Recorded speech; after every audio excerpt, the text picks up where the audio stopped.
सुरुवातीला कोल्हापूरकरांचा फुटबॉल म्हणजे कागद, चिंध्या, कापड यांचा एकत्रित केलेला गोळा होता। फुटबॉल खेळताना बुटाचा वापर करतात हे सुद्धा इथल्या लोकांना ठाऊक नव्हतं। पण झालं असं की दुसऱ्या महायुद्धानंतर जर्मनीनं पोलंडचा धुव्वा केला। मग याच पोलंडची माणसं, तिथली लोक ही इतर ठिकाणी जाऊन राहू लागले। त्यातल्याच काही माणसांचा गट्टा हा कोल्हापूरमधल्या वळिवडे गावात येऊन निर्वासित म्हणून राहू लागले।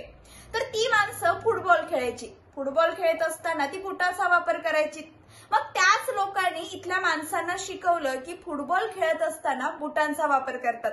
पण इथली माणसं बूट घालून फुटबॉल खेळायला प्रचंड घाबरायची।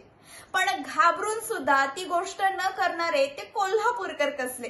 कारण एखाद्या गोष्टीची भीती वाटली तर त्याच गोष्टीच्या मानगुटीवर बसून ती केल्याशिवाय कोल्हापूरकर काही शांत बसत नाहीत। मग हळूहळू इथली माणसं बूट घालून फुटबॉल खेळू लागली आणि मग इथल्या माणसांना कळालं की फुटबॉल हा बूट घालून खेळण्याचा क्रीडा प्रकार आहे।